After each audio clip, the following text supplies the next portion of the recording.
¿Qué sería peor, que gane Rusia otra vez o que gane Ucrania y tengamos grupos de extrema derecha legitimados y armados andando por ahí? ¿De dónde sacas que el triunfo de Ucrania legitimaría que haya grupos de derecha andando por ahí y el triunfo de Rusia no? ¿Dónde se entrenan los neonazis europeos que quieren prepararse para acciones paramilitares?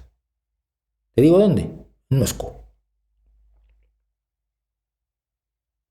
Esa idea de que una derecha nazi, que la hay en toda Europa, que tiene menos votos en Ucrania que en España, me tiene que preocupar más que los nazis rusos, es absurdo. Es totalmente absurdo. ¿Has leído lo que dicen los ideólogos de Putin? Su ultranacionalismo, su reaccionarismo.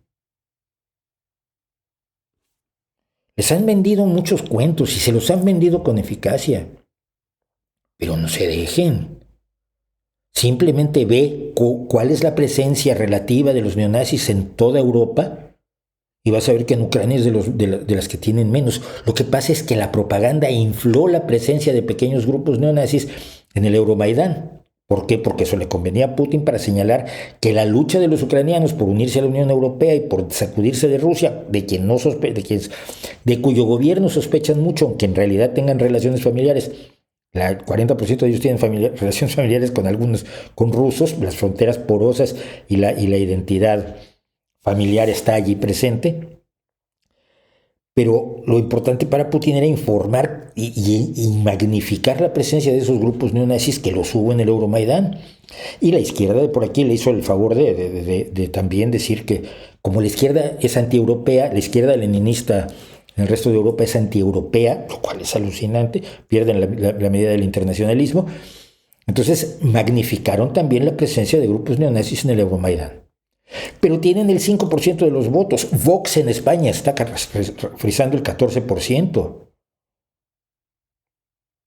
Tengamos un poco de dimensión y tengamos un poco de seriedad al analizar un fenómeno que es enormemente preocupante, porque la denigración de la democracia que ha hecho la izquierda leninista por un lado, la que ha dicho en España que la Constitución no sirve, que la transición a la democracia fue una estafa, que todo está mal y que no es legítimo ninguno de los cargos electos, salvo cuando ellos salen electos, entonces ya de pronto es legítimo.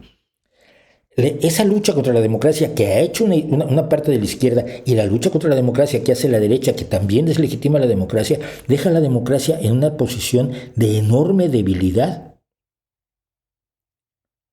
Y la opción es un autoritarismo que, te voy a decir una cosa, de izquierda o de derecha sigue siendo autoritarismo. Eso de que es mejor un tirano de izquierda que un tirano de derecha, yo no me lo creo. Yo creo que un tirano es un tirano y el que diga o no diga tener ciertas convicciones ideológicas lo dudo mucho, porque todo tirano tiene como convicción fundamental la exaltación de su personalidad, de su ego, de su narcisismo y de su viaje de poder. Y en esas condiciones, jugarle el juego a Putin por ir contra Estados Unidos me parece absolutamente idiota.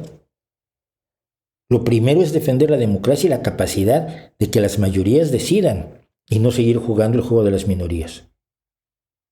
O eso creo yo. Entonces, eso que dices tú, que los grupos de extrema derecha van a campear por allí si gana Ucrania, ¿qué grupos de extrema derecha? ¿Qué nazis hay en el gobierno ucraniano de un presidente judío? Es que me alucino. Es que alucino.